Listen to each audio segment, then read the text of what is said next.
Dianoya y Paideya. Razonamiento, conocimiento, educación, formación. Un espacio para que difundas actividades culturales, arte, clases, conferencias, cursos, libros, seminarios, talleres y mucho más.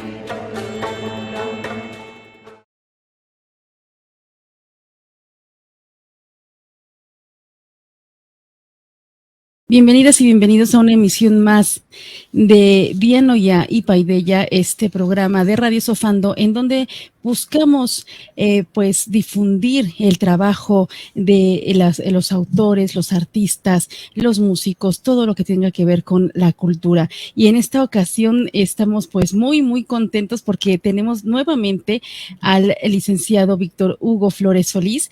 Él ha estado con nosotros desde los inicios de Radio Sofando y bueno, pues vamos a presentar una investigación muy interesante sobre la intervención estadounidense en México de 1847. Bienvenido, Víctor Hugo. Gracias, Vicky, Pedro, amigos. Me da mucho gusto estar aquí. Como bien dice Vicky, hemos estado mucho tiempo esporádicamente de mi parte juntos, pero pues siempre presentes y siempre agradeciendo la oportunidad de estar aquí. Y bueno, para el público que nos acompaña, es importante mencionar que pues Víctor Hugo, además de tener estudios de psicología, pues ha escrito muchísimas novelas y además una novela histórica que es La Batalla del 5 de Mayo, Tiempo de Héroes, que está disponible pues en muchas librerías, incluyendo Sanborns. Y bueno, pues aquí esta nueva investigación que nos viene a compartir es pues un trabajo de alrededor de poco más de un año, donde ha recopilado datos históricos, muchísimas fuentes, no solamente nacionales sino internacionales, y pues todo esto desde el punto de vista histórico y sobre todo tratando de dejar al lado pues lo que son los tintes políticos que pudiera tener cualquier tipo de relato histórico, pero pues bueno, bienvenido Víctor Hugo, y nos gustaría que nos platicaras al público por qué esta novela, por qué 1847, por qué la relación México-Estados Unidos, ahora que pues en este gobierno se vuelve a tensar la relación, ¿no? Sí, gracias. Bueno, este es un trabajo es una investigación histórica, netamente basado en fuentes, como bien decías, mexicanas y de otros países, tanto de la época como actuales. Mi interés fue hacer una revisión de la guerra México-Estados Unidos que conocemos como intervención de 1847. ¿Por qué? Porque este es un episodio de nuestra historia que, si lo vemos desde un punto de vista psicológico, fue un evento traumático. Fue un evento que también fue, que fue causa de una crisis social. Es decir, fue un momento difícil de choque, donde la forma de comprender el país o la vida se vio rota, porque México perdió buena parte de su territorio. Sin embargo, las historias son transmitidas de generación en generación, hay una herencia de los relatos. Entonces, aunque no vivimos esa época, también somos herederos de ese trauma. Y ese trauma y esa crisis nos acompaña hoy, por lo cual mucha de la información que manejamos, mucho de la imagen que tenemos de esa guerra es traumática, y al ser una guerra que se perdió, conlleva muchos sentimientos de frustración y de enojo. Entonces hay una forma de comprender esta guerra que es muy común y que además considero que es cultivada tendenciosamente hasta por historiadores, de presentar a México como un país incapaz, como un país que, aunque tuvo quizá destellos, ¿verdad?, de fuerza, donde hay momentos que se recuerdan como el general Anaya diciéndole al comandante de Estados Unidos: si hubiera parque no estaría usted aquí.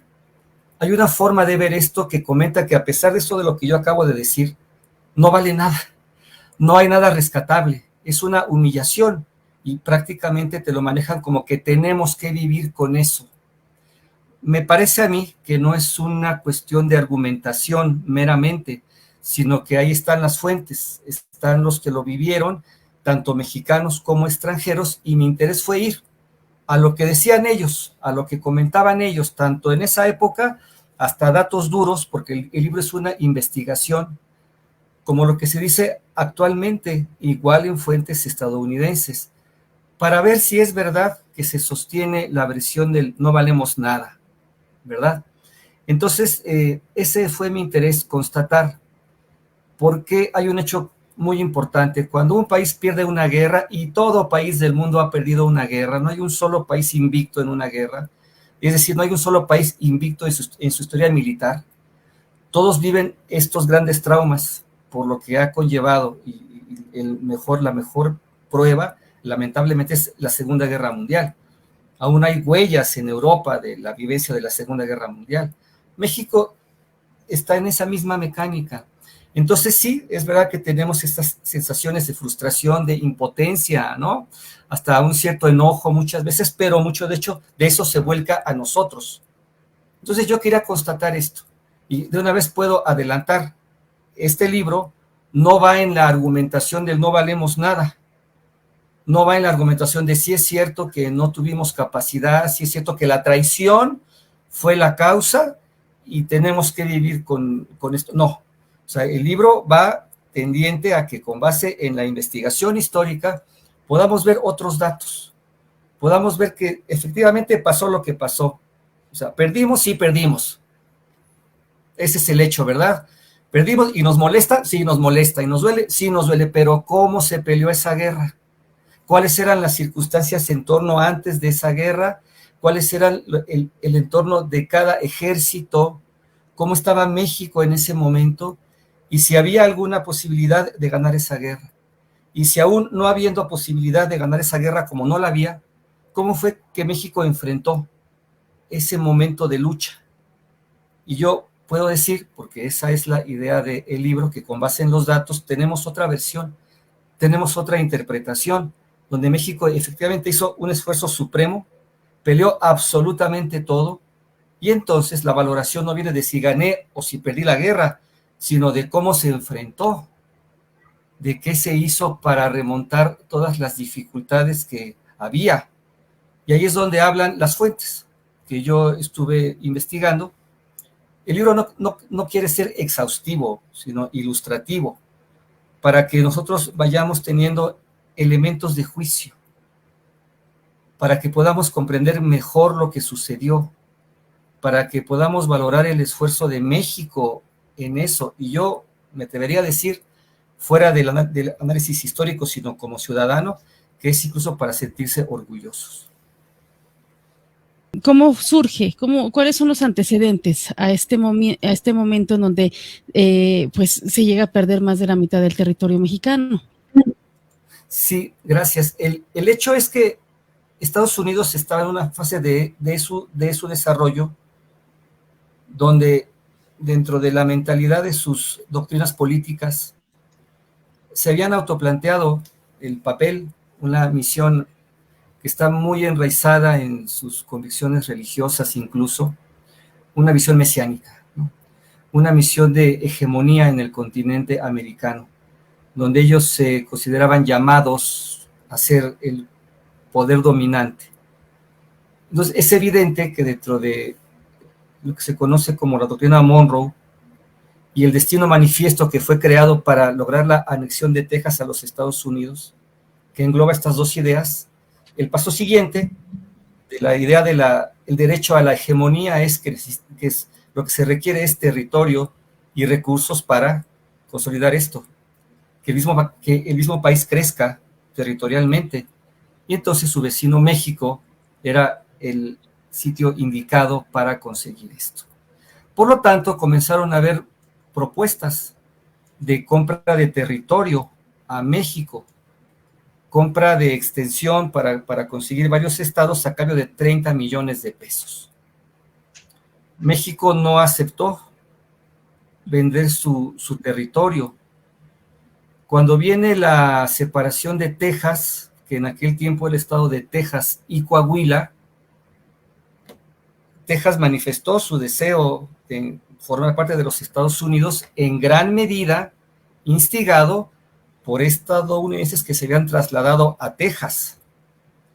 El famoso general Houston, de ahí la capital actual de Texas, Houston, Texas, es por el general Houston, que fue uno de los grandes promotores de la división de la separación de Texas con respecto a México, que era inconstitucional. México tampoco aceptó la separación de Texas al grado que rompió relaciones con Estados Unidos.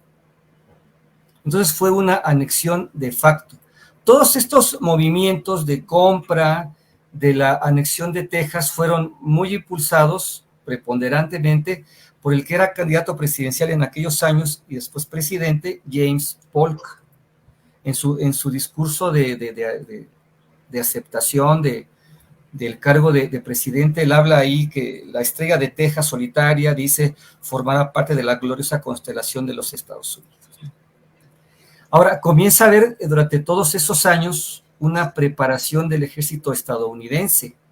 Es decir, el ejército de ese país se profesionalizó e incorporó elementos de tecnología en gran medida en preparación a una guerra contra México. Porque ante la negativa mexicana de vender territorio, el siguiente paso en la lógica de la dominación es la intervención militar. Entonces, hay muchísimos, hay quien quiere defender al presidente Polk diciendo que en su correspondencia él habla de que no quiere la guerra.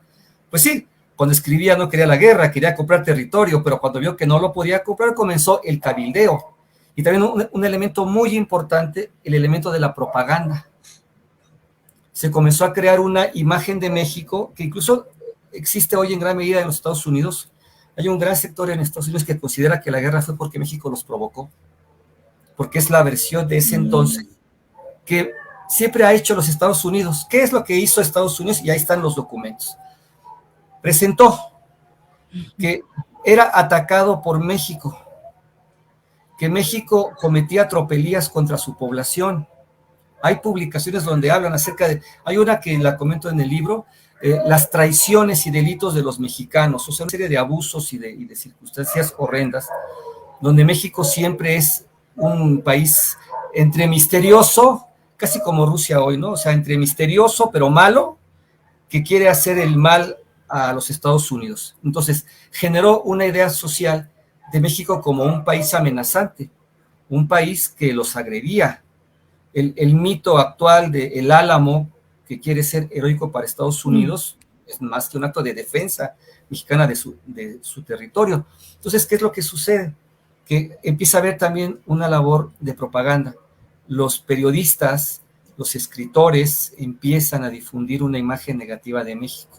Entonces México se convierte en un enemigo del cual, lógicamente, tenemos que defendernos. Y si México nos ataca... Es un poco perdón. Sí. Sí, perdón, es un poco esta idea nueva que ha venido resurgiendo de que México manda a lo peor de los mexicanos, que manda a violadores, manda a narcotraficantes, ¿no? Todo este discurso trumpista, ¿no? Claro, es que esto está enraizado en su historia. Entonces, incluso decían que México quería declararle la guerra a los Estados Unidos.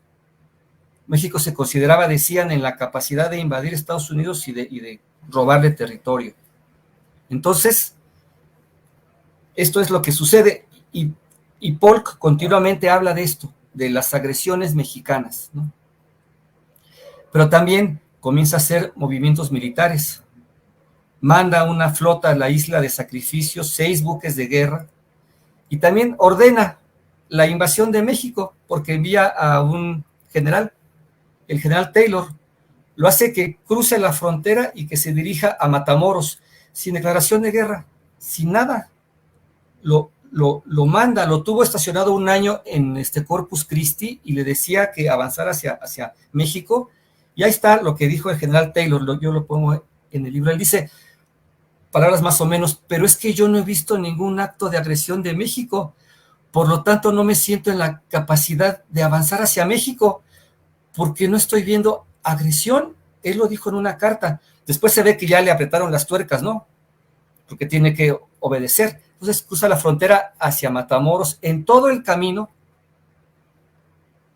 las autoridades van a o sea, militares y civiles, a decirle que está en México de una forma ilegal, que tiene que retirarse. No solo no hace caso, sino que se coloca frente a Matamoros y construye un fuerte, provocadoramente llamado Fuerte Texas. Y se instala ahí. México manda tropas y le dice, bueno, pero es que usted va a entender o no. El general Taylor, porque eso fue lo que le dijo el general mexicano, si usted no se va a empezar un estado de guerra. Y Taylor dice, pues como no tengo órdenes de irme, pues voy a aceptar lo que usted me propone. O sea, la guerra es cosa de México, porque me lo están diciendo, ¿no? Mientras todo esto pasa, sigue en Estados Unidos la labor del cabildeo. O sea, México es un enemigo del cual tenemos que defendernos, el cual nos está atacando, pero mientras yo estoy diciendo esto, Polk manda las tropas. ¿Qué es lo que busca? Que México le responda militarmente. Y eso es lo que va a suceder. Entonces, los generales mexicanos, Ampudia, Arista, cruzan el río en sentido contrario para cortar la línea de abastecimiento del general Taylor. Hay una escaramuza, hay una batalla donde los Estados Unidos pierden. Entonces Polk ya lo tuvo hecho, ¿no? Porque cuando tuvo esta respuesta mexicana a la agresión, entonces hace un llamamiento al Congreso de Estados Unidos. Y ese acto de defensa de México por sacar de su territorio a un general invasor, es el famoso sangre americana ha sido derramada en suelo americano. Esa frase que es famosa de Polk engloba este acto de que fuerzas mexicanas mataron a soldados estadounidenses en suelo estadounidense, sí, pero quienes nos cuentan la historia, incluso historiadores mexicanos, casualmente parecen no darse cuenta de lo que pasó antes, de la agresión del general Taylor. Entonces, cuando viene esto, manda inmediatamente la petición al Congreso de Estados Unidos de que, bueno, pues aquí está la prueba de que México nos ataca. Entonces está un discurso, durante 20 años hemos recibido agresiones de México y hemos recibido una serie de abusos que nosotros no hemos respondido porque somos pacíficos, y es una nación hermana que se inspiró en nosotros para su guerra de independencia. O sea, ahí viene contado un poco. El Congreso de Estados Unidos estaba en el desconocimiento, y ahí están otra vez las fuentes estadounidenses. Cuando llega esta petición de Polk, dijeron los del Congreso, no teníamos noticias de ningún estado de ataque de México contra los Estados Unidos. Entonces quisieron hacer una discusión. Dijeron, bueno, pues vamos a pedir las pruebas, vamos a analizar el discurso, vamos a ver dónde estuvo lo del ataque, ¿no? Pero se hizo una labor de cabildeo. Polk tiene mayoría en el Congreso, esas maniobras legislativas, ¿no? El albazo, pero allá, no, es que esto urge, es que esto es de ya, y y estado de guerra, y entonces tomen, sí, fast track, y como tiene mayoría, votan. Uno de los que votaron en contra, porque sí hubo votos en contra, quien votó en contra fue el futuro presidente Lincoln. Incluso él hizo un comentario que está en el libro acerca de cómo él dijo, bueno, la situación fue tal que esto se acabó conociendo como la guerra del presidente. Y ese fue el desencadenamiento. O sea, es una provocación que México responde, y la respuesta es tomada como una agresión que viene de la nada. Y esta versión aún existe. Aún se cree mucho, esto es moneda corriente, y es donde viene lo que dice Pedro, es esto de que los mandan a lo peor, y son abusivos, y son borrachos, y bueno, pues antes no había drogas, ¿no? Pero pues ahora son drogados. Es la misma imagen que siempre manejaron para justificar esta guerra de agresión. Entonces, a grandes rasgos, esto es lo que sucede antes, ¿no? Sí, ahora, Víctor, fíjate que... No, sí, y bueno, de todo esto, yo comentaba que es muy curioso que retomes todo este pasaje histórico entre México y Estados Unidos, ahora que las condiciones mexicanas, norteamericanas, se vuelven a agudizar, ¿no? Porque el gobernador de Texas, Greg Abbott, pues ha hablado de eso precisamente, ¿no? Claro, por eso, bueno... Habla de que México está invadiendo. Pues le ponen la canción, pues quién es el invasor realmente, ¿no? Ahora, más allá de eso, ¿qué es lo que sucede? Pues que el este gobernador está reviviendo la historia que es moneda corriente. Ellos no consideran que México haya sufrido un despojo. La versión oficial continúa siendo que fue una guerra de defensa de Estados Unidos. En el libro está acotado con cierto detalle, hasta con algunas noticias de la época, de cómo se van dando las opiniones y cómo se van haciendo todos los movimientos, ¿no? Hay algunas fuentes que yo encontré que estaban en unos periódicos de los Estados Unidos que no estaban traducidas al español, que yo las traduje, bien o mal es mía la traducción, pero está ahí todo esto, ¿no? Ahora, curiosamente estos no son datos que estén ocultos. Estos datos nunca han estado escondidos. Estos datos no es que nunca se haya sabido, ¿no? Y que de pronto a través de una investigación en los archivos secretos del Vaticano apareció. No, esto verdaderamente se ha sabido, pero es donde viene el sesgo. O sea, cómo te cuentan la historia y por qué te la cuentan así, cuál es el objeto de contarte una versión sesgada de la historia o incompleta por parte incluso de escritores mexicanos. Porque también el libro contiene una reflexión acerca de la historia, la memoria y el relato, de cómo lo que tú sabes de un acontecimiento de tu vida, la forma en la que tú cuentas tu vida o te cuentan la vida de tu familia influye en cómo tú te sientes, en cómo tú te consideras como persona. Tú puedes contar, esto en psicología es muy claro, hay una terapia narrativa, o sea, donde tú revives tu vida y tú la vas a contar, pero la interpretación del relato influye en la forma en la que tú te entiendes a ti mismo. El mismo acontecimiento, depende de cómo tú te lo cuentes. No es que te engañes, sino que depende si tienes un sesgo, tú vas a tener una interpretación. Pero eso también ocurre a nivel social. Si tú cuentas una guerra que México la perdió por incapacidad, eso también influye en tu forma de entenderte como mexicano. Entonces, claro. yo estoy dando esto. Víctor, dime, por favor. Sí, nada más quería comentar que esto que dices lo podemos entender perfectamente en estos momentos, tal vez en otros tiempo histórico no lo hubiéramos entendido, pero es justamente lo que está pasando entre la intervención o la invasión de Rusia con Ucrania, en donde pues podemos ver ya en redes sociales cómo hay personas que ante la evidencia de una invasión, de una justificación para invadir, pues se tiene gente que apoya esto porque dice, pobrecitos rusos estaban matando a gente prorrusa en Ucrania y realmente de ahí se vino toda una justificación para lo que estamos viendo en estos momentos. Sí, ves ese el relato de un mismo acontecimiento. Los rusos también dirán, bueno, es que la OTAN se extendió, nos presionó, están en nuestras fronteras, entonces, ¿qué quieren que hagamos, no? Ahora, en cuanto Rusia responde, entonces dice Estados Unidos y la OTAN, ¿ven cómo Rusia es agresiva? Es este mismo de la provocación para que la respuesta sea presentada como no había bases. Ahora también se puede ver desde otro punto de vista, ¿no? Pero es decir, la forma del relato es lo que te va a dar la acción. Sí, fíjate, Víctor, que, bueno, yo en particular veo que esto, todos esos antecedentes que comentaste a mí se me hacen muy interesantes conocerlos porque no es algo que normalmente se habla en un libro de historia, ¿no? Pero lo que sí se habla, por ejemplo, en los libros de historia es pues todo el periodo de consolidación, ¿no? De la independencia, que duró pues unos años. Después de ahí, inmediatamente España quiso recuperar el territorio mexicano, lo que era en ese entonces la Nueva España.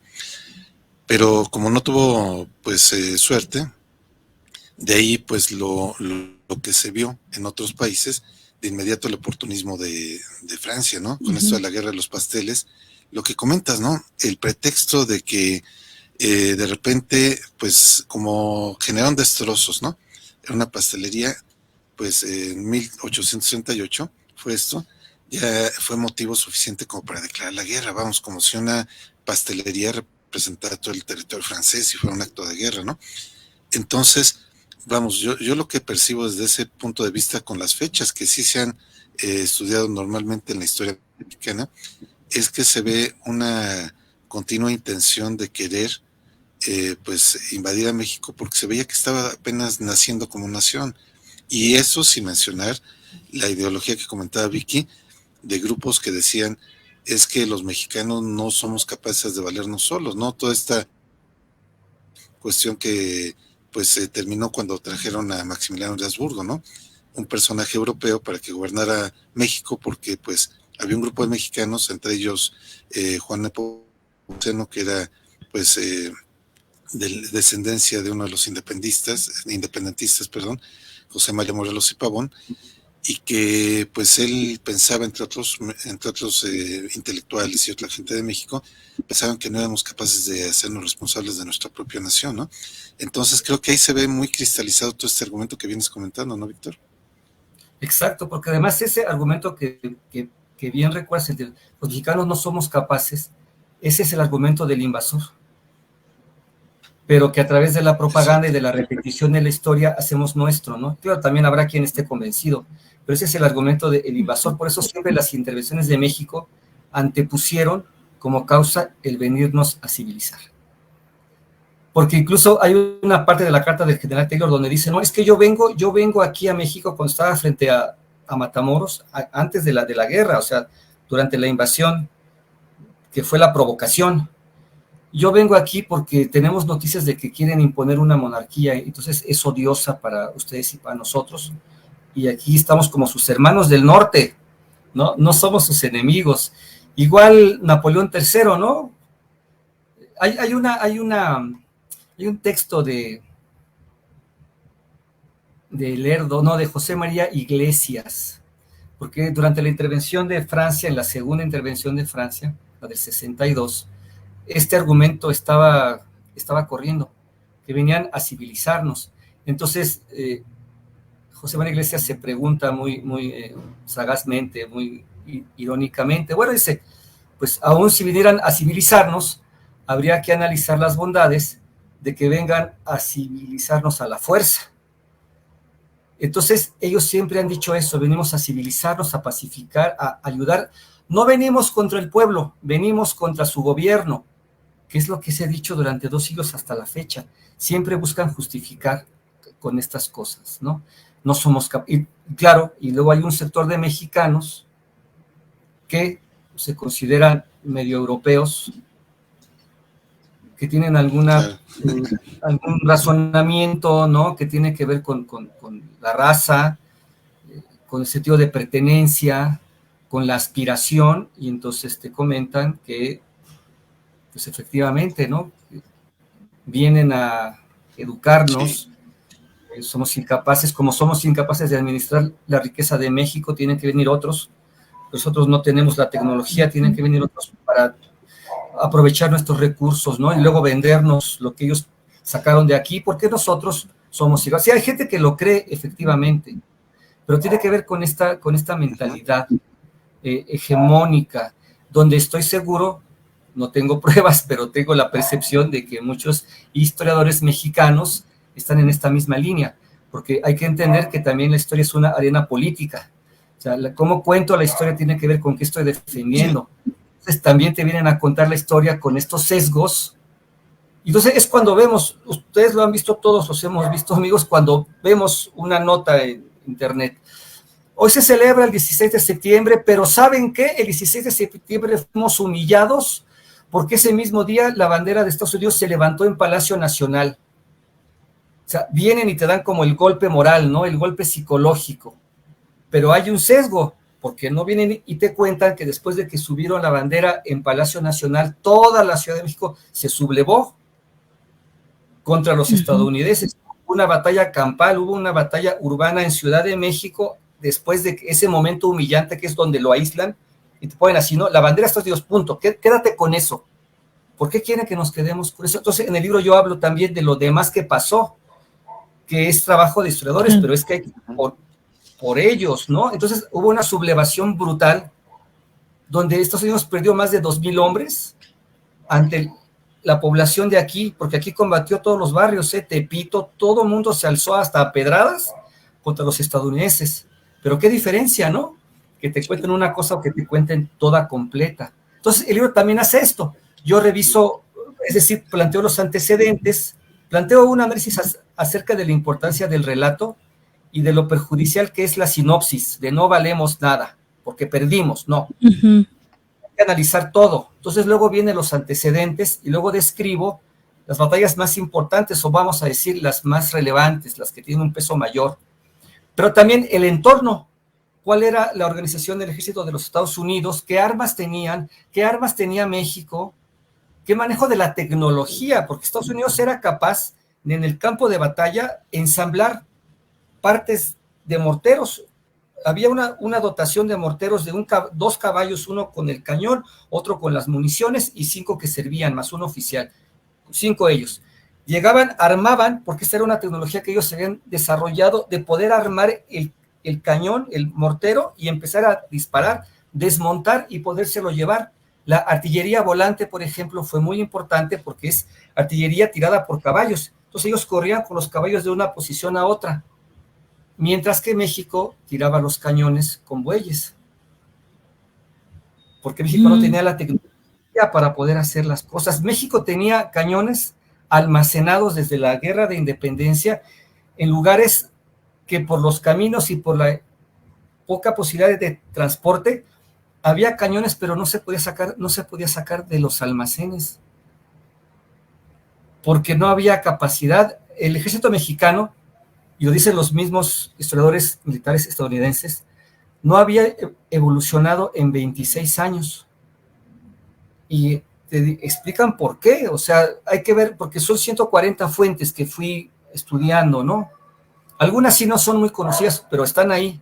Entonces, México no había podido, tenía 25 años de que había consumado la independencia, es un país en desarrollo, es un país empobrecido, es un país que está buscando su forma de gobierno, es un país que está, no por incapacidad, sino por su propia evolución, está en un momento muy incipiente de su historia, donde de pronto es atacado por un país que lleva 20 o 30 años preparándose para invadirlo, donde crearon tecnología, donde crearon fábricas, con vistas a venir a hacer la guerra contra México.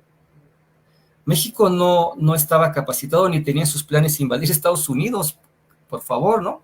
Entonces, eso es lo que sucede. La artillería volante podía hacer esto, llevar los cañones, y esto es sumamente importante, porque México llevaba los cañones tirados por bueyes, entonces era lento, era pesado, y una vez que llegaba a un lugar, volver a cargar los cañones y llevarse los bueyes a otro lado de la batalla era una cosa muy difícil. También comento detalles de la forma de cómo se movían las tropas, de cómo requería una disciplina y una organización que México no tenía por su estado de desarrollo. Ahora, también hay que tener cuidado de no caer pues es que éramos pobres, es que no podíamos, ¿no?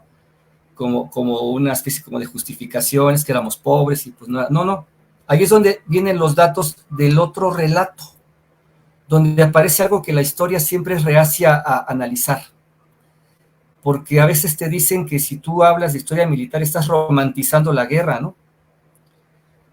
Y la guerra no tiene nada de romántico, ¿no? Pero es que, ¿qué sucede? Dentro de la misma historia hay corrientes en la historia como Hayden White que te dicen que el acontecimiento marca el mismo acontecimiento una forma de relatarlo. Por eso en ocasiones la historia militar se puede narrar así, ¿no? Como en niveles épicos, pero no es literatura, porque no hablas de una ficción. Entonces, cuando uno habla de estas situaciones, puede parecer que uno se sale de la objetividad, pero es que la historia a veces es un poco reacia, porque tampoco está mucho dentro de sus criterios. ¿Cómo valoras tú o cómo analizas tú científicamente las capacidades humanas? Como el valor cívico, como la valentía, como la capacidad de sacrificio. Es difícil. O sea, ¿cómo vas tú a analizar esto? ¿Cómo vas tú a hablar de las motivaciones y de la psicología? Porque es donde entonces aparece esto también. a pesar de las limitaciones, la ciudadanía, todos los que están participando, comienzan a desarrollar otro grado de conciencia, a la mala, porque también va a ser una evolución en las intervenciones. Estamos en los Estados Unidos, ¿no?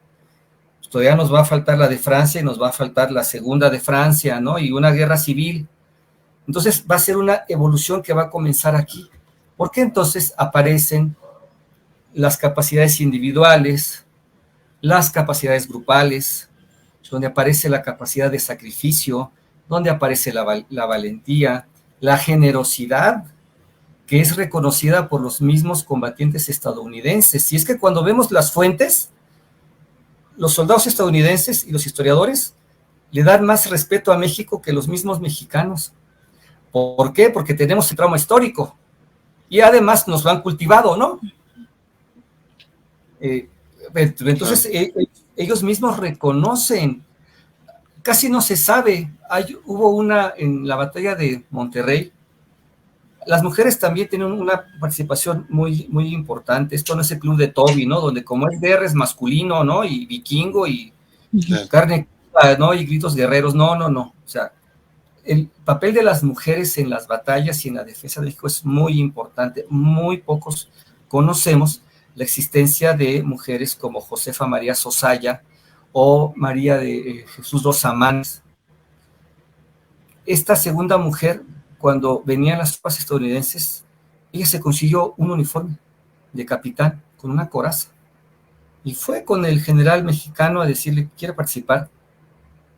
El general le dice, bueno, no sabemos bien qué le dijo, pero nos lo podemos imaginar, así como, bueno, pues sí, ¿no? Pero, oiga, pero es que la guerra es peligrosa, porque eso se sabe que le dijo, ¿no? No el cómo. La guerra es peligrosa, yo le aconsejo, pareciendo una mujer, y le dijo, no, así, yo quiero estar donde silben las balas. Entonces, como el general no la podía adscribir a ninguna unidad, dijo, pues usted decida dónde quiere combatir. Y ella eligió combatir en un fuerte. Y se hizo tan famosa porque hasta comandó una unidad de caballería que los estadounidenses le llamaron la Juana de Arco mexicana. Entonces, ¿por qué esto no lo cuentan ahora, no? ¿Por qué los historiadores no nos lo platican? ¿Por qué no aparece en las noticias? ¿Por qué no aparece en los periódicos? O sea, o es que estamos reproduciendo el relato que viene del trauma y que viene de la autodenigración, o lo estamos haciendo voluntariamente. Porque si nosotros empezamos a conocer lo rescatable, entonces la visión y la autopercepción y la autointerpretación va a ser diferente. Entonces, claro, y fíjate que ahora que...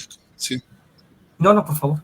Sí, mira, Víctor, ahora que comentabas todo esto, pues se han hecho estudios sobre la psicología del mexicano, ¿no? Roger Barthes es uno de los que ha investigado este asunto, y ciertamente, pues sí se nos hacen muy visibles algunos traumas. Trauma significa golpe, ¿no? O significa choque. Traumas psicológicos, ¿no? Poblacionales, por llamarles de alguna forma, ¿no? Se nos habla mucho del malinchismo, ¿no? Que es un trauma que viene de la época de la conquista. Se nos habla precisamente también de la sumisión, que son traumas que vienen de la época de la colonia, ¿no? Y que creo que todo esto entra en juego con esto que nos comentas, ¿no? Como a veces un propio historiador empieza a discriminar información, quizás de manera inconsciente, ¿no? Dice, pues no sé, o sea, prefieren el relato de que el poderío militar era superior a decir, o bueno, la tecnología era superior, ¿no? De un bando que del otro, lo cual es cierto, ¿no? Creo que todas las guerras siempre hay un desequilibrio tecnológico, militar, salvo que sean ejércitos muy, muy equilibrados, pero en la gran mayoría de los casos así es. Pero creo que precisamente los resultados es lo interesante. Toda esta serie de matices que tú rescatas, creo que son muy buenos recordarlos, porque ahora que comentabas toda esta parte de cómo habían intervenido pues poblaciones que todavía existen hoy, por ejemplo el barrio de Tepito, hay relatos históricos donde dicen que quitaban la piedra de las calles, los adoquines, el empedrado, se subían a las azoteas y desde arriba les pegaban, llegaron a diezmar una parte importante del ejército norteamericano, creo, si no mal recuerdo, creo que históricamente le llamaban los peladillos, algo así. Los Y léperos, también sí. mujeres de la vida galante, o sea, prostitutas que estaban por esas zonas, que también hay relatos donde dicen que llamaban a los callejones a los soldados norteamericanos, a que ellos iban pensando que iban por un favor sexual y pues ahí los mataban, ¿no? Entonces, esa parte de la historia es una historia muy propia del mexicano, ¿no? Que no importa la desigualdad económica, técnica, pues es toda la otra parte que comentas, ¿no? El valor, la bravura, el ingenio, ¿no?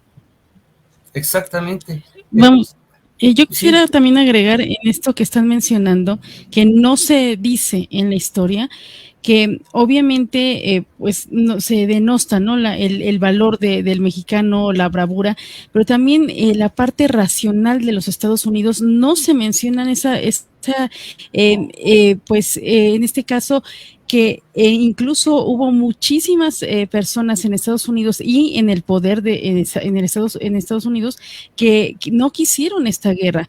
Por ejemplo, ya habías mencionado que Lincoln incluso dice, a ver, muéstrenme el lugar donde los mataron, ¿no? Para decir que México los está atacando. Esto lo mencionó Lincoln en su momento. Y también, por ejemplo, el filósofo y escritor Emerson, él decía que la guerra era pues en este caso se mencionaba que era un medio de obtener el destino de Estados Unidos, pero de una forma terrible. En este caso, él no estaba de acuerdo, también hubo problemas porque en Texas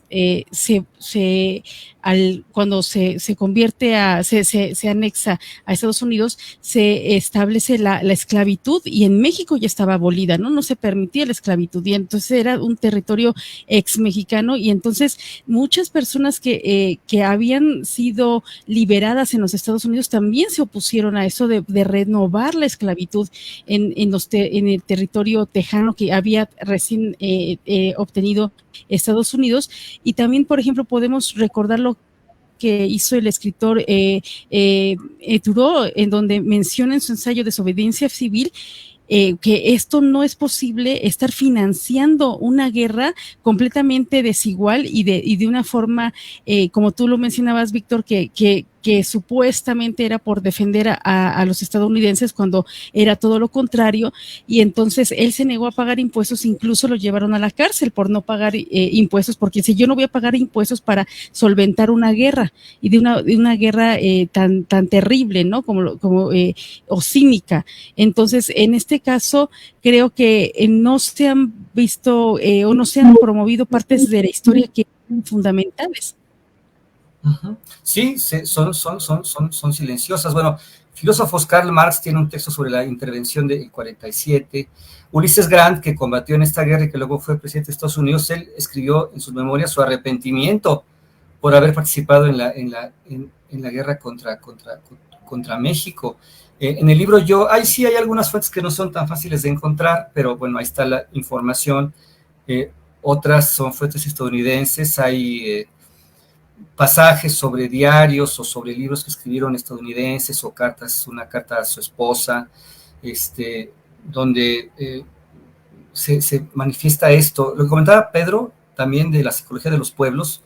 Bueno, en psicología, desde sus inicios como ciencia, y fue en Alemania donde surgió una cierta teoría del carácter de los pueblos, donde comenzaron a tipificar el carácter de tal o cual nacionalidad y qué virtudes tenía, ¿no? Este tipo de análisis después se vio un poco cuestionado porque también podía llevar al racismo, porque entonces también fue cuando empezaron a decir que los negros eran perezosos, ¿no? La gente de color era perezosa, o el mexicano es borracho, ¿no? Pero también nosotros, ahora, estas cosas que menciona el maestro Barta, por ejemplo, pues es que las encontramos también en muchos otros pueblos. No vamos a hablar mal de nadie, pero Alemania, por ejemplo, tiene una gran carga histórica y psicológica a raíz de lo que vivió. O sea, Alemania fue un país ultranacionalista y tú hoy los oyes hablar y dices, no, es que a mí no me dice nada el nacionalismo, ¿no? Es decir, porque todos tienen y compartimos una serie de traumas históricos donde perder una guerra es un trauma histórico muy grande. Y sobre todo México, que además pierdes territorio de esa manera, o sea, 8 estados, con toda la gente que estaba ahí, que la gente que estaba ahí se defendió también Ahí también en el libro hay información acerca de unos líderes mexicanos, Cérvulo Varela, por ejemplo, que cuando ven que se viene la Armada de Estados Unidos, hacen un manifiesto. Dicen, no vamos a permitir que la gran nación mexicana y todo el que no sigue este plan va a ser fusilado. Se consiguió 300 y un cañón sin proyectiles. Entonces, ¿qué hicieron? Que lograron que el cañón tirara piedras. Y con 300 hombres y un cañón que tiraba piedras, sostuvieron 14 batallas en Los Ángeles. Y todas las perdió Estados Unidos. Entonces, ven, es ahí cuando aparece esto. Los niños héroes, por ejemplo, los que cuentan la historia, existieron o no, pero es que el acontecimiento es todavía más impresionante. Yo estoy seguro que cuando uno ve en las películas de Estados Unidos, que todos hemos visto esto, ¿no? Cuando hay un hombre que está todo así fatigado y está peleando, ¿no? Y sigue peleando aunque lo estén golpeando, ¿no? O forman la fila y dicen, ¿quién? Esto es de voluntarios, ¿quién se va? De un paso atrás. Y todos se quedan formados, ¿no? Que esto que pensamos que es hasta como que tan gringo, ¿no? Tom Cruise en esta película donde es un samurái y lo están golpeando con la katana de madera y Tom Cruise tirado todavía alza la mano, ¿no? Y le pegan. Bueno, yo tengo la teoría muy particular de que eso lo vinieron a ver en México, porque esas cosas pasaron en México. En la batalla de Sacramento, la infantería mexicana, aunque ya estaba derrotada, se negó en 3 ocasiones a obedecer la orden de retirada. Es que esto se dice fácil, pero es que estando ahí, ¿qué es lo que significa, no? Hay muchos episodios, un sargento mexicano en una batalla ve que están perdidos y él está con la bandera de México y vienen las tropas de Estados Unidos, no hay nada que hacer, ¿y qué hace? Le prende fuego a una caja de municiones para volarse junto con la bandera. Entonces, uno lo cuenta y te dicen, es que eso es romantizar la historia. No, digo yo, es que no sabemos contar. Es que la historia necesita saber contar estos acontecimientos y también necesita saber explicarlos. Porque si solamente vamos a rechazarlos diciendo, es que es romantizar la guerra, es que esos son acontecimientos aislados. No, no, no. Es que eso es parte de la historia. ¿Cuál es la motivación de un sargento que se lanza junto con la bandera? Porque esto de que el niño héroe que se lanzó junto con la bandera, parece ser que no pasó así. Parece ser que él saltó, sencillamente para salir de una habitación. Pero no nos cuentan que cuando llegó Santa Anna a decirle a los cadetes mexicanos que se fueran a sus casas, porque eran muy jóvenes, y el castillo no es un fuerte, aunque se vea, no es un fuerte. Es una casa grandota, es una residencia. Les dijo que se retiraran, los eximió, ninguno se fue. Entonces, en México es donde ha pasado lo que aparece en las películas de Estados Unidos. Ninguno se fue y acabaron peleando en los corredores, en los dormitorios, en la cocina, y además fueron vejados cuando los atraparon, ¿eh? Y ahí pelearon, incluso peleó un general conservador, Miramón, participó un soldado que después ya dentro de la artillería del cuerpo de ingenieros hizo el dispositivo de defensa de la batalla de Puebla en Francia. O sea, los niños héroes son varios, sí existen, pero son casi todos los cadetes. O sea, la historia verdadera de los niños héroes es todavía más impresionante que la que conocemos. También en Sacramento hubo niños héroes, combatieron chicos de 17 años de edad. En la batalla de la Angostura, que México perdió, y sí, por culpa de Santa Anna. Pero sucede que cuando acaba la batalla, había 2 generales de los Estados Unidos que se las habían visto tan negras, así que ya se daban por muertos, que cuando ven que Santa Anna se retira, los 2 generales se abrazan llorando. Así de, ay, manito, manito de la que nos salvamos, ¿no? Porque se veían muertos. Entonces, esa es otra historia. Los estadounidenses militares, historiadores, reconocen la capacidad combativa de los mexicanos, el valor cívico. Tienen esta balada, La muchacha de Monterrey, donde hablan, porque fue cierto, y encontré la nota de periódico, una muchacha que iba a su casa y traía agua y traía apósitos y levantaba los heridos a uno de los estadounidenses. O sea, en el recuerdo de ellos, las mujeres que los cuidaron, mexicanas, está en su memoria, tanto que está esta balada. Y la misma canción dice, ella quería que su nación sobreviviera, pero tenía un corazón para todos. Esta mujer murió de un tiro cuando estaba levantándose. Pero le hicieron una canción. ¿Por qué los mexicanos tenemos que venir a contarnos la historia donde no valemos nada? No. O sea, claro, hay datos de traiciones, hay información de que Santana, pues sí, tuvo una actuación controversial, la tuvo. De que México era pobre, sí, pero es parte de la historia. La historia es más amplia. Entonces, en el libro busco contar todo esto, escribir batallas desde varias fuentes, meter la información que hay estadounidense y mexicana para ver la evolución de los combates y por qué se fue dando como se dio. Ahora, hay cosas que no nos cuentan. Por ejemplo, la única derrota sufrida por los marines en su historia, la única derrota que han sufrido en un desembarco, porque fue en México. En la primera batalla de Tabasco es su única derrota.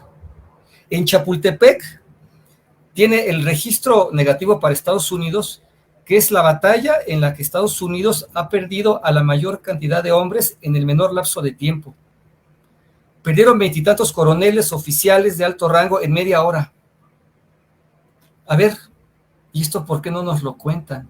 ¿Por qué no nos cuentan que en la batalla de Churubusco hubo tantas pérdidas del lado de los Estados Unidos que un general subordinado denunció a su comandante ante el Congreso por la cantidad de bajas? Porque perdieron más de 1,000, perdieron 1,053 hombres peleando contra 651 estudiantes de Derecho, estudiantes de Medicina, escritores, ahí estaba Manuel Paino, médicos, ahí estaba el médico que hizo el primer trasplante de sangre en México, comandados sí, por militares, pero Churubusco jamás lo pudieron tomar en batalla. Churubusco se le acabaron las balas y dejaron de combatir, pero no levantaron bandera blanca, y eso que eran civiles. Entonces ahí ya es donde ya no se entiende, ¿no? Y donde el historiador que únicamente, o el ciudadano que únicamente quiere explicarlo en términos materiales, dice, pero si México tenía tan pocas armas, de tan poca calidad, y no eran soldados, ¿cómo pudieron hacer esto, no? Ajá, la elucubración, el que quiere, no, es que seguramente sobornaron al comandante estadounidense, ¿no? O es que a lo mejor tenían armas que no conocemos, o es que a lo mejor estaban cansados porque venían de marchar mucho tiempo. Empezamos a buscar, ¿no? A buscar la historia que nos tenga que denigrar, pero eso es lo que podemos pensar. En los datos está esto. ¿Y cómo se puede explicar? Pues se puede explicar en lo que no es cuantificable materialmente, ¿no? La decisión, la valentía, el arrojo, la generosidad, la capacidad de lucha. Ahí es donde entra esta otra parte que no podemos soslayar, que es importante que la historia la tenga en cuenta, porque sobre todo en esta guerra, eso está a cada momento. Batalla que vemos, bueno, no estoy haciendo spoiler, ¿verdad? Pero es que batalla que vemos, el ataque a Veracruz, el bombardeo de Veracruz, que si fuera hoy sería crimen de guerra, porque bombardearon hasta casas particulares, no les importó, hospitales, bombardearon terriblemente, las batallas del Valle de México, la batalla de Churubusco, que es muy importante, la batalla de Molino del Rey, la de las Garitas. Hay una línea que escribe un general de Estados Unidos, porque es otra, ¿no? ¿Cómo fue la batalla de las Garitas? Es los accesos de entrada a la ciudad. Bueno, ahí hubo ataques y contraataques, o sea, México verdaderamente lo combatió todo, al punto que dice un general estadounidense, dice, cuando pensé que el enemigo, o sea, mexicanos, ¿no? Cuando pensé que el enemigo ya estaba vencido, me caía una lluvia de hierro. O sea, porque ya estaban vencidos y volvían al contraataque. O sea, los mismos estadounidenses dicen, dejaban constancia de cómo ellos pensaban que ya habían derrotado a los mexicanos y otra vez volvían a salir. O sea, que el mismo general Scott, el comandante supremo, dijo, los mexicanos nos combatieron a muerte. ¿Por qué si el enemigo nos brinda este reconocimiento, por qué los mexicanos no lo vamos a hacer? Bueno, en medida por el relato que hemos heredado, y en segunda, porque nos vuelven a contar la historia siempre desde el punto de vista negativo. El libro busca, pues, ofrecer no en forma exhaustiva, porque es un evento muy grande de muchos acontecimientos, pero sí ofrecer la información puntual, verídica, referenciada de dónde está dicho y cómo se sustenta que México hizo una defensa férrea del país. Y eso es importante que lo sepamos. Claro. Y bueno, Víctor, ¿dónde podemos conseguir tu libro? Bueno, este libro no lo estoy ofreciendo a través de una editorial, sino a través de Amazon. Entonces el libro está disponible a través de Amazon como libro electrónico, el Kindle. Ah, qué bien. Y también se puede conseguir en Amazon como libro de tapa blanda, ese que le llaman paperback, ¿no? Ya que hablamos de Estados Unidos, sí. Tapa blanda. Ahora está ofrecido a el precio más accesible que tiene Amazon. O sea, si tú lo compras a través de Kindle, te sale como en 30 pesos y es tapa blanda como en 70, 80 pesos, lo cual creo que es razonable porque mi principal interés es que se difunda. Claro. Que se difunda esta versión, porque claro, hay historiadores y ciudadanos que sí te buscan dar esta otra visión. Bueno, yo me considero parte de ellos, y en este caso articulando toda una guerra en 130 páginas, donde están los datos de cómo fue, cómo sucedió, cuál era el entorno, la capacidad de producción que tenía cada país en cuanto a armas, y luego las batallas, las más importantes, las del año 46, año 47 y las del Valle de México. Y todavía México resistió un año más, que tampoco se dice. Después de que se firmó el Tratado de Guadalupe Hidalgo, Baja California no se quería rendir, hubo gente que fusilaron los estadounidenses porque no se querían rendir. Un Estado de México no aceptó el tratado. Hubo tropas que no se rendían, que pusieron todavía en el 48, pusieron en jaque a los marines estadounidenses. O sea, tuvieron que ir por los marines de Baja California, los marinos de Baja California, a decirles que se tenían que rendir, que ya la guerra había acabado, que tenían que dejar de luchar, tuvieron que irles a dar la orden porque no se querían rendir. Entonces, ven, es una guerra que se lucha de una forma con decisión a pesar de la pobreza. Entonces, ¿dónde está el énfasis? ¿En que no tuvimos capacidad o en que a pesar de las limitaciones, México lo peleó todo? Entonces, bueno, hay un enlace de este libro que, si me permiten compartirlo, para que el público interesado pueda ir. Sí. Sí. Y para ponerlo no solamente aquí en Facebook. Sí. Bueno, lo voy a poner aquí en el chat. Sí, y nosotros lo ponemos. Igual cuando esta entrevista no solamente va a pasar, obviamente que está en vivo en Facebook Live, pero además de eso va a pasar en el programa Dianoya y Paideya, que pasa los martes de 20 a 21 horas y que, bueno, se va a escuchar no solamente en radiosofando.com y radiosofando.com.mx, sino a través de las 36 repetidoras de Radio Sofando en todo el mundo. O sea, en todos los continentes ya estamos, se escucha en repetidoras como TuneIn Radio, como Radio Garden, como de radios. Entonces, en este caso son 36 repetidoras que además de radiosofando.com y radiosofando.com.mx se va a estar escuchando el martes y también lo vamos a subir al podcast de iVoox, que de Dianoya y Paideya en www.ivoox.com. En Dianoya y Paideya, en el podcast de iVoox, pueden descargar también esta entrevista, entonces de forma gratuita, entonces lo pueden volver a escuchar. No sé si ya está la dirección, ya se puso. Perfecto. Entonces, además, también lo vamos a, cuando lo editemos, se va a subir a YouTube, al canal de Radio Sofando de YouTube, y entonces se podrá ver y escuchar, ¿no? De forma gratuita. Todos estos enlaces para poderla escuchar y pues cuantas veces lo deseen. Víctor, realmente esto es muy importante, tu labor. Realmente es importante que nosotros empecemos a difundir, ¿no? Difundir estos hechos para las próximas generaciones. Yo recuerdo, y esto es a una cuestión, un nivel muy personal, que, por ejemplo, mi abuela, a ella le tocó el final de la revolución, ella estaba muy pequeña. Entonces ella me contaba, ¿no? Que incluso tenía una amiga que había estado de adolescente en en la revolución, y ellas me contaban todo lo que habían hecho, ¿no? Como en este caso, tanto las partes heroicas que tú comentas que no se dicen, como por ejemplo, a veces estaban sin comer, pero que ahí estaban, ¿no? O sea, no se dejaban.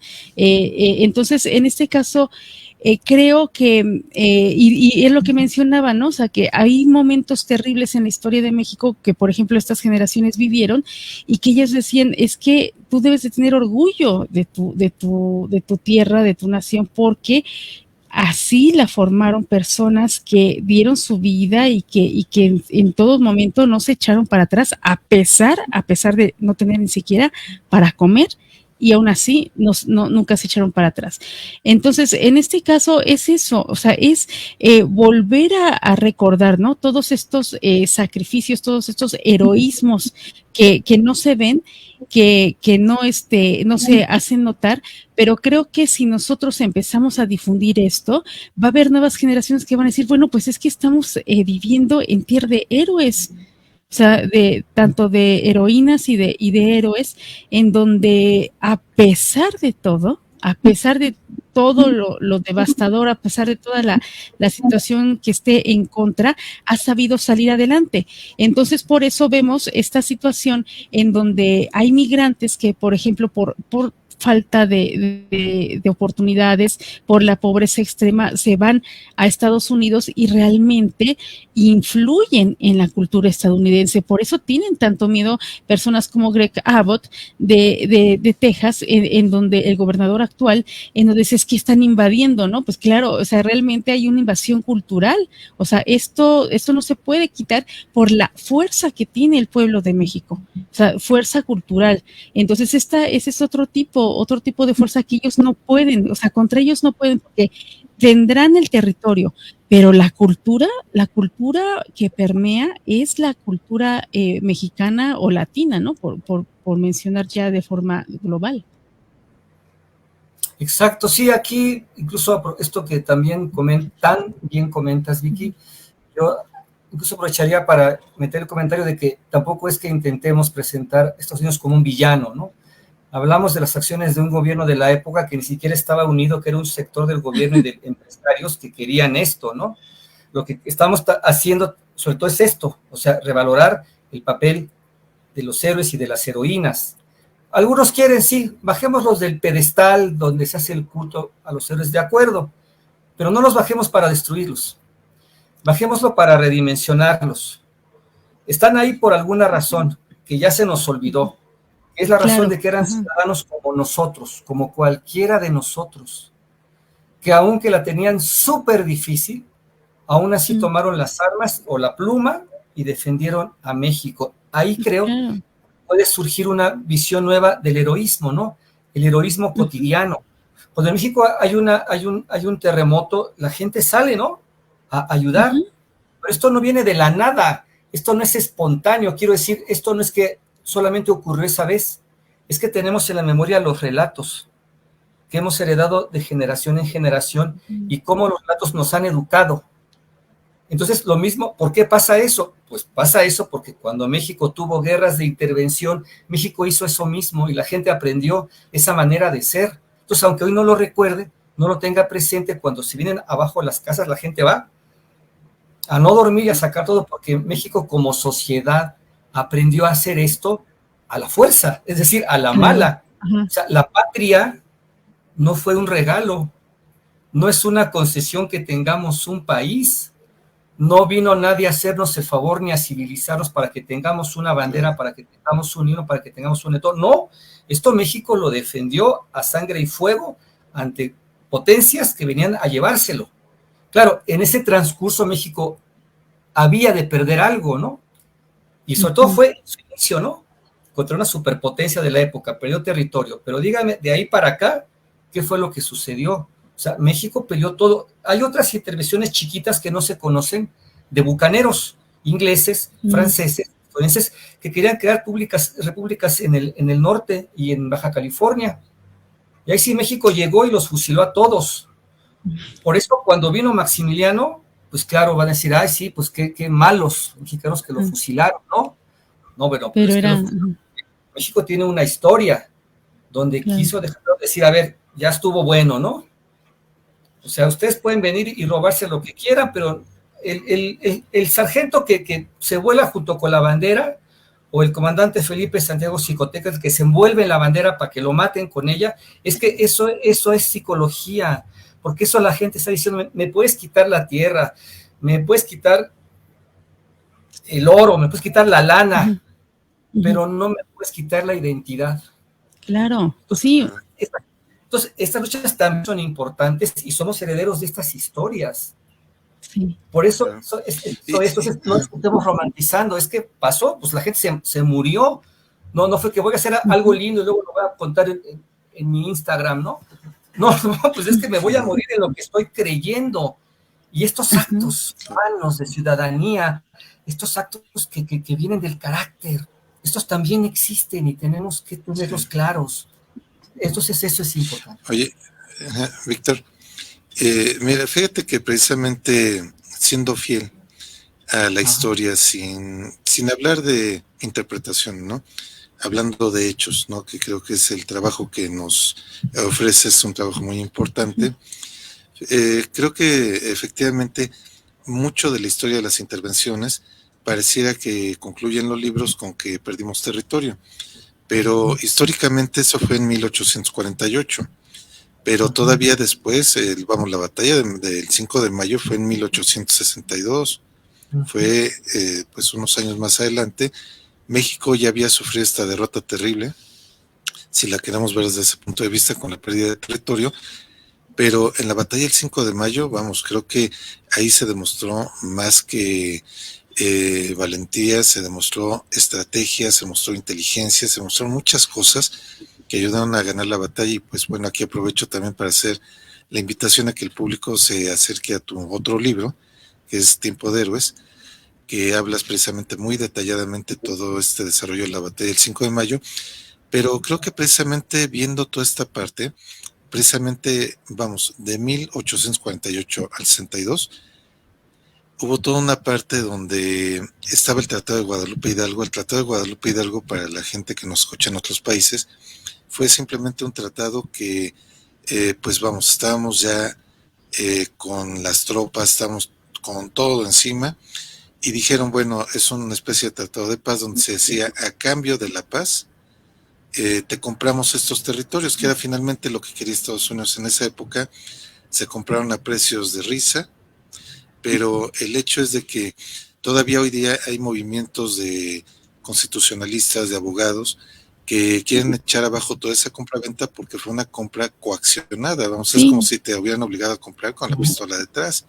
Que fue así, o sea. Y que fue así además, ¿no?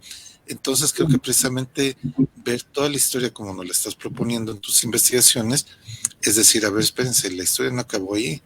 Si nos acordamos del 5 de mayo que fue después, pues vamos, México seguía en pie, México seguía adelante, y pues vamos, quizá no era tan villano López de Santana, quizá no había pasado todo como nos lo cuentan, porque faltan curiosamente pequeños datos, ¿no? Como ahora nos comentas.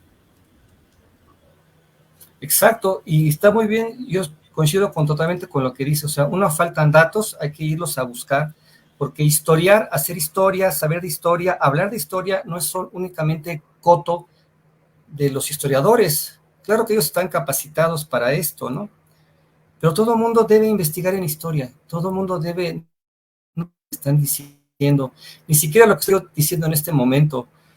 Hay que ir a investigar y hay que preguntarse y hacer sus propias cosas, y es una evolución.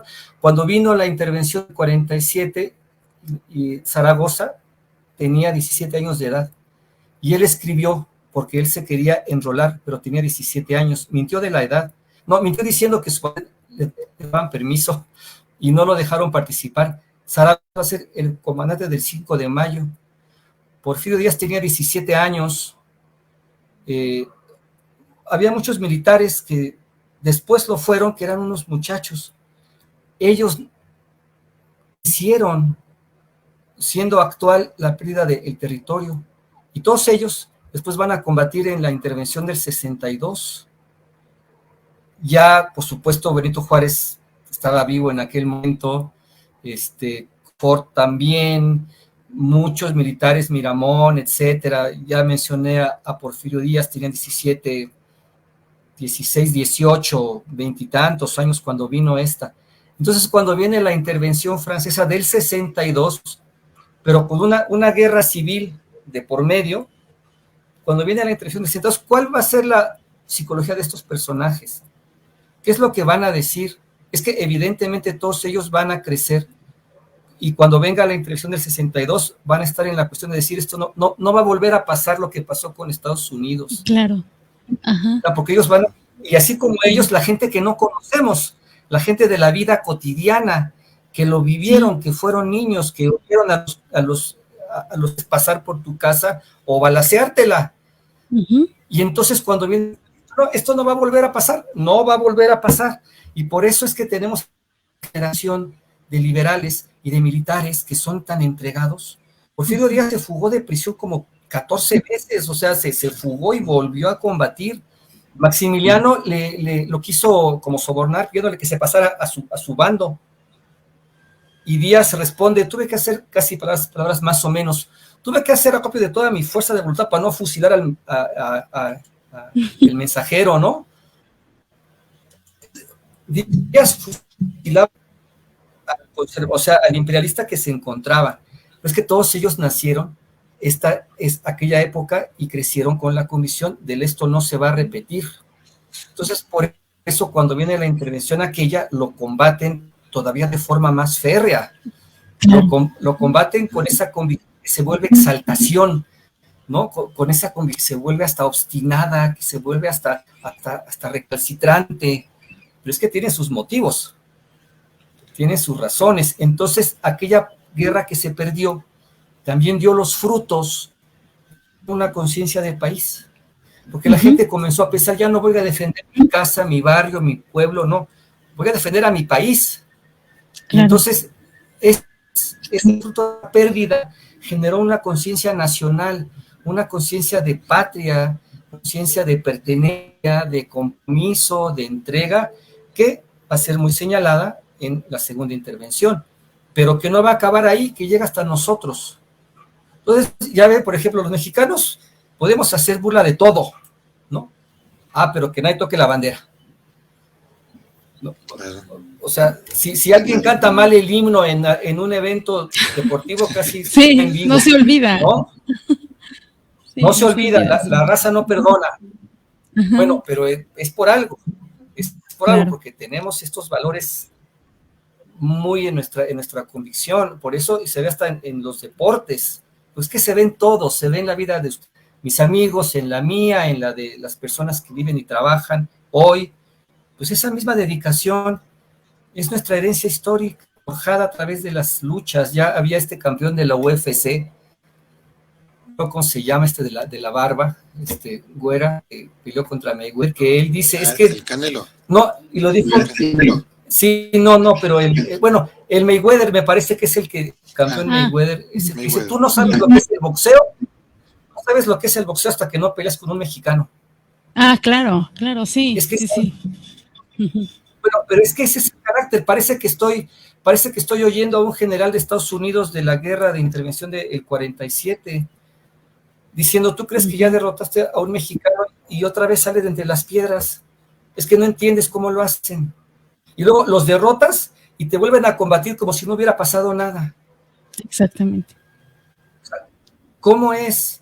O sea, cuando Estados Unidos gana la batalla de Chapultepec, como ganó la batalla de Padierna, ellos creyeron que ese día podían acabar la guerra y destruir al ejército mexicano, porque lógicamente así era. En el libro ahí se cuenta, aquí no me quiero extender, pero ahí se cuenta cómo los datos duros y hasta lo que se pensaba de cómo reacciona, cómo un ejército se desmoraliza. Después de esas victorias creyeron que podían acabar y se fueron a encontrar con batallas que fueron pesadilla para los estadounidenses. Es que esa guerra la ganaron, pero a costa de... Perdieron al 50% de sus hombres durante la intervención. O sea, fue una cosa alarmante la mortandad que tuvieron. ¿Quién fue el que la causó? Pues no fue el clima, ¿verdad? porque ahora hasta te inventan, los que más murieron fue por disentería, te cuentan, o sea, los que más murieron fueron por diarrea, es lo que te cuentan. No, damas y caballeros, defensa de esta circunstancia. Entonces, es importante que como ciudadanos, pues rescatemos esta información, no para generar odios o revanchismo, o para señalar culpables, no, sino para marcar lo positivo, ¿no? No, pero es que también esto es importante para entender que, por ejemplo, nos van a estar escuchando en muchos países, Víctor, y entonces creo que a lo mejor ellos obviamente no tienen esta pues conciencia de lo que perdió México, pero por ejemplo los estados de Arizona, California, Nevada, Utah, Nuevo México y partes de Colorado, Wyoming, Kansas y Oklahoma eran de México. Ajá. Entonces, Sí. si ahora los vemos, o sea, son partes fundamentales en la economía de Estados Unidos. Y en este caso, esto era territorio mexicano. Entonces, claro que esto fue un impacto terrible por esta pérdida enorme y lo que tú mencionas, o sea, esto provocó que en posteriores intervenciones se peleara ya no con esta situación de defenderse, sino con la furia de que no me vas a volver a quitar más territorio, ¿no? No me vas a desaparecer. Aquí yo sí quisiera nada más también enfatizar que esto no solamente se ve en procesos de guerra contra otros países, esta psicología o esta esencia, yo lo llamaría más bien esencia del mexicano, de los mexicanos, en este caso seamos mujeres u hombres, la esencia del mexicano es pelear contra lo injusto. En este caso, yo ahora que te escuchaba con esos actos de heroísmo, de que dices, bueno, no eran 6 niños héroes, sino eran todos los cadetes, ¿no?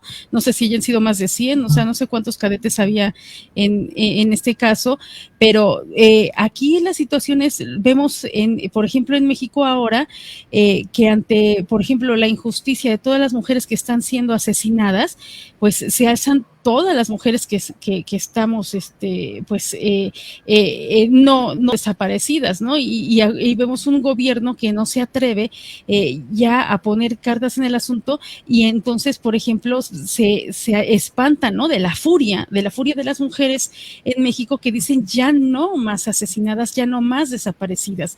Y esto, por ejemplo, estaba recordando un suceso que pasó en esta semana, en donde raptaron a un niño y en este caso los pobladores bloquearon la carretera de México, de Ciudad de México a Puebla, hasta que no apareció el niño.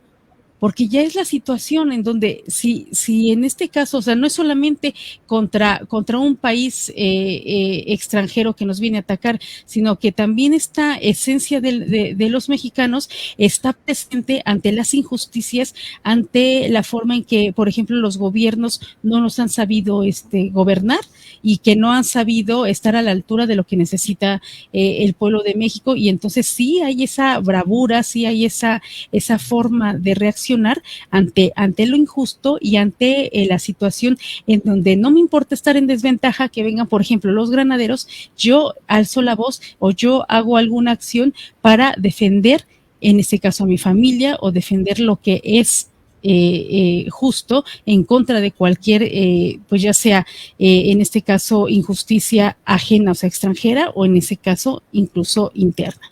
Sí, y bueno, a mí me gustaría adicionar a todo esto que comenta Vicky, que el espíritu de lo humano, pues ahora que hablábamos de lo que es la humanidad en sí, ahora que hablamos de que cada pueblo tiene su propia historia, cada nación se ha formado con actos muy valerosos, actos de mucha inteligencia también, y desde luego también ha habido injusticias, esto no lo podemos dejar al lado, pero creo que aquí entra mucho de lo que hablaban, por ejemplo, filósofos antiguos como Sócrates, que trataba de entender el valor a partir de lo que era un guerrero, ¿no? En el diálogo del Laques o del valor, Sócrates establece este diálogo. ¿Por qué? Porque es algo muy humano, toda esta parte que, por ejemplo, ahora que escuchaba todo lo que decías, pues creo que la historia se ha repetido muchas veces. Por ejemplo, ese famoso derecho a la guerra lo invocaban los romanos, ¿no? El jus bellis, El jus bellis era un derecho de decir, te invado porque te voy a dar cultura, te voy a dar bienestar, te voy a dar... Es por tu bien, ¿no? Sí, te voy a dar civilización, ¿no? ¿Y qué fue lo que pasó con los griegos? Dijeron, pues órale, yo a cambio te doy mi cultura, y pasó este proceso de helenización, ¿no? Que era que adoptó la cultura griega los romanos. Creo que esto mismo pasó en Estados Unidos, de alguna manera, ¿no? Esta helenización a la mexicana, donde ahora Mexicanización. donde en Estados Unidos ahora se rompen piñatas en los cumpleaños, se comen la gastronomía de México. El guacamole, tacos, ¿no? Guacamole, en fin. Mucho de lo que es la identidad de México se vive allá, pero creo que son procesos históricos que, pues de alguna forma, muchos de los pueblos vivimos, y esta parte de la valentía, ahora que mencionabas todo esto, pues me acordé también de los 300 espartanos, ¿no? Como un grupo pequeño, bien organizado, inteligente, hábil, con mucho valor, pues defendió, ¿no? Todo esto ante un imperio tremendo. Entonces, creo que en la humanidad se han venido replicando estos sucesos, obviamente con condiciones distintas, pero yo a la parte que voy es naturaleza, ¿no? Naturaleza humana, que a veces olvidamos, a veces decidimos dejar a un lado, pero creo que está muy presente en la historia y en la filosofía. Y ¿no? Que no se debe olvidar. Así es. Claro, totalmente de acuerdo con lo que bien exponen. Es decir, uno está muy acostumbrado, y es justo. Uno admira que los moscovitas quemaron su ciudad para que Napoleón no pudiera estar ahí. Admiramos los judíos defendiendo la fortaleza de Masada. Admiramos a muchos otros pueblos, lo cual es justo, válido. También hagamos lo mismo con el nuestro. También hagamos lo mismo con valorar lo que nosotros hemos hecho, porque somos igual de admirables. José Pagés Diego, cuando fue en la Segunda Guerra Mundial, el director de la revista Siempre, fue a hacer una entrevista. Lo subieron a un avión donde iban militares alemanes, y lo vieron y le dijeron, ¿de dónde viene? Y dijo, vengo de México. Y todos dijeron, Pancho Villa. O sea, estaban al tanto de Pancho Villa y lo festejaron. Entonces, la trascendencia que tiene nuestro país, México, la tiene, y es importante que la revaloremos. Y como comentan personas de otros países que los escuchan, pues esto mismo puede servir para que conozcan un poco más de México, pero también es importante para que su historia también la revaloren en aquello donde les parezca que necesita más información, que puede haber otra versión, que hay otros datos que pueden ayudarnos a entender, ¿no? O sea, la revaloración de la propia historia es importante, porque tiene que ver con la identidad, con cómo te sientes en la vida, cómo te conceptúas y por ende cómo te conduces. Entonces, el rescatar la historia nacional de cada pueblo es una labor necesaria que todo mundo debería hacer. Sí. Sí, Vic, realmente emociona, ¿no? Todo lo que comentas, y obviamente hay más datos, ¿no? En este libro. ¿Cuántas páginas son? Son 130 páginas, 140 referencias, hay algunas imágenes, está basado en memorias mexicanas de la época, bueno, las ineludibles, la de Roa Bárcena, Apuntes para la Guerra de México, Estados Unidos. También hay fuentes militares de la época, algunas que tienen que ver con cómo estaba organizado en aquel momento el ejército de los Estados Unidos, la complejidad de su organización, su capacidad de llevar a cabo operaciones militares también contemporáneos. Hay algunas noticias de la época tomadas de la hemeroteca digital, hay algunas tal cual estaban en los periódicos, hasta como se escribieron, donde se va notificando y se va haciendo la exhortación o se va informando de cómo se desarrolla. Hay algunas fotos de la época que están ahí. Entonces son 130 páginas donde viene insisto, no es exhaustivo, pero sí es ilustrativo. Sí van a encontrar, el que ya lo sepa lo va a reafirmar, y el que no lo sepa ahí puede tener información o la puede ampliar. Sobre todo, el objetivo es que les brinde elementos de reflexión sobre el valor de la importancia de que, pues quizá no, claro, hay un punto en que el heroísmo es verdaderamente impresionante, ¿no? Entonces es donde invita a la poesía incluso, porque la hay. En otro orden de cosas también invita a la reflexión, ¿no? la reflexión de los valores cívicos, la reflexión de la importancia de la valentía, del sacrificio, el papel del esfuerzo, el papel del amar a tu país. Estas cosas un poco que son intangibles, pero que están en los hechos, que sucedieron, que hubo gente que murió por eso, hubo gente que murió pensando en nosotros, y eso es lo importante, ¿no? Darles respeto también, pues que no podemos decir, pues sí, hubo momentos importantes, pero pues la verdad, todo eso vale nada, no, tampoco podemos hacer eso. Como ciudadanos y como historiadores no podemos hacer eso, tenemos que aprender a respetar lo que la gente pensó, hizo y cómo murió. Es importante darles ese valor.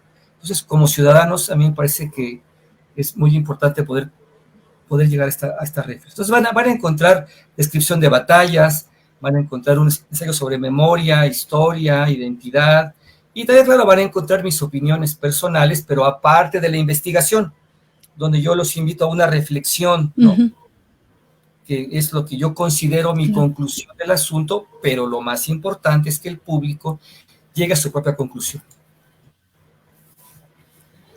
Y el libro es el que tienes acá detrás tuyo, es el libro, no sé si lo puedas acercar o ese no, una imagen del libro que... No, es que, fíjate, vengo a hablar de un libro y no vengo preparado en el libro, pero no, ese libro es de otra cosa, no, ese no es de otra, es que ese está ahí, pero bueno, sí, no, sí ¿puedo poner una imagen? Claro, para que lo vean, y en este caso está entonces en Amazon, es https://amz.run/5zjo. Eso es para radio, o sea, para las personas que nos están escuchando en radio, o sea, para encontrar, o sea, acceder a descargar tu libro sobre la intervención del 47, de la intervención de Estados Unidos en México en 1847, está en https://amz.run/5z mayúscula JO mayúscula. Entonces ahí lo pueden, sí, también lo pueden encontrar. Perdón, es que se me lentifica de pronto la señal. También lo pueden encontrar por el título en Amazon. El libro se titula De la metralla a la aurora. Ah, perfecto. Ajá. De la metralla a la aurora, crónica de la intervención de 1847, pero lo encuentran así, De la metralla a la aurora, De la metralla a la aurora, por Víctor Hugo Flores. Pues muchísimas gracias, Víctor, por este espacio que nos concedes para poder difundir este trabajo tan importante. Realmente sí es algo muy, muy importante, sobre todo para las nuevas generaciones, y que, como dices, recordemos por qué somos así los mexicanos, recordemos cómo se ha conformado México a pesar de todo lo que ha vivido México, ¿no? Entonces, realmente esto es muy, muy importante para entendernos, para comprender y también para recordar estos actos heroicos que se están olvidando, ¿no? Y yo no, pues estoy de acuerdo, ¿cuál es el problema de romantizarlo? Realmente estas cosas heroicas, estos hechos heroicos son lo que conforman la historia de un país y lo que hacen que se motive a un país. Claro, es que lo que sucede es que dicen que si tú romantizas la historia, estás dejando la objetividad histórica, ¿no? Pero es que la historia no es objetiva, en el sentido de que hay una metodología de investigación y de exposición, pero la historia no es objetiva, porque cada investigador, desde que elige las fuentes o desde que lo está narrando, también pone algo de lo personal. Por eso es que la historia vuelve a escribirse, ¿no? Porque hay un acontecimiento, pero muchos intérpretes. Entonces tú estás leyendo la interpretación que hace un autor con base en su propia historia también, con base en sus propios intereses. La cuestión es quién sesga, la cuestión es quién mutila, la cuestión es quién es tendencioso. Ese es el asunto y por qué lo hace. Sí. Que también en su historia hay algo sobre eso, ¿no? Pero claro, como dices, Es decir, si tú estás platicando en una conferencia de una batalla, pues tu relato tiene un cierto tono, porque hay quien me ha dicho, es que la historia es aburrida, ¿no? Y tú la cuentas como un cuento. Yo les digo, bueno, es que yo ahora considero que los aburridos son los que cuentan la historia. O sea, pues es que sí, si tú te pones no la historia. Pues si sacas una hoja, ¿no? En 1847 la guerra, o sea, si no sabes ni leer, claro que es aburrido, ¿no? Pues si tú tienes los datos históricos reales, dices de dónde los tomaste, y después lo cuentas como difusión, no en la academia, pues la historia claro. es la misma, ¿no? Pero entonces, estas historias como la que estamos contando ahora, como la del 5 de mayo, es que tienen un tono épico, pero yo considero que eso es hasta terapéutico psicológicamente, porque te estás liberando del no valemos nada. Y la verdad, yo frente al no valemos nada, yo prefiero, este es un país donde ha habido muchas heroínas y muchos héroes, y me siento orgulloso de eso, ¿no? Claro. Que es mi invento. Mira, aquí lo dice. Claro, ahí están los hechos, ¿no? Claro. De la metralla, el título, ¿cuál es el título completo de la metralla? Bueno, lo encuentran tal cual como de la metralla a la aurora. A la aurora. Ahora, tiene un subtítulo explicativo que se llama Crónica de la Intervención de 1847. Bien, pues en este caso, pues ahí está, lo pueden descargar, es realmente una aportación muy, incluso hasta simbólica, ¿no? O sea, obviamente pues es, sobre todo es la intención que se difunda, que se conozca más. Y bueno, aquí Víctor, te agradecemos muchísimo esta entrevista y si deseas en algún momento hacer audiolibro esta crónica de la intervención de Estados Unidos en México, pues aquí están el espacio de Radio Sofando para que lo podamos retransmitir de forma de audio, ¿no? De audiolibro. Entonces, en este caso, y bueno, cualquiera de tu trabajo, para que precisamente se pueda difundir y llegar pues a muchas más personas de forma de audio. No sé si quieras comentar algo más, nos tenemos que despedir por cuestiones de tiempo, entonces si quieres hacer algún comentario final, Víctor. Bueno, pues primero agradecer a todo el auditorio, también a ti, Vicky, a Pedro, siempre tan amables como siempre. Vicky me decía hace rato que yo les concedí el tiempo para la historia, yo más bien creo que ustedes me lo concedieron y se los agradezco, así lo tomo yo. Siempre es un placer volver a ver a mis queridos amigos y compartir con el público estas cosas. Pues como mensaje final, únicamente invitar a los lectores a volver a la historia de México, de sus países, no aceptar, que porque lo dijo alguien de una academia es inamovible, no, hay que ir uno a buscar también su propia verdad, su propia interpretación, sobre todo su propia forma de valorarse como nación y como individuo a través de los hechos de su nación. Y muchas gracias. Bueno, pues muchas gracias. Realmente, pues es apasionante, ¿no? Estar viendo y todo lo que ha de tener más información tu libro. Muchísimas gracias nuevamente. Para las personas, nada más quisiera comentarlo, Víctor, o sea, realmente Radio Sofando surge por ti, o sea, en este caso, ¿cómo no vamos a estar contentos de tenerte, ya que tú con tu novela de Tiempo de Héroes sobre la batalla de Puebla, al pedirme una entrevista, pues fue lo que potenció todo, lo que originó todo de tener Radio Sofando, y ya cumplimos 11 años. Entonces, este pasado 30 de abril cumplimos 11 años y comenzamos contigo, ¿no? Presentando tu novela Tiempo de Héroes. Entonces, realmente esto es muy importante para nosotros seguir hablando de tu trabajo, porque no solamente hablas de tu trabajo, o sea, gracias a tu trabajo, a tus investigaciones, a tus escritos, pues se ha dado cosas como, por ejemplo, tener esta estación de Radio Sofando, incluso, que empezó como un programa y que ahora ya es una estación que se oye en más de, actualmente en 118 países y en más de 1000 ciudades. Entonces, o sea, realmente te agradecemos esta, realmente, pues pues esta oportunidad de hablar más de tu trabajo. Igualmente, muchas gracias, un abrazo.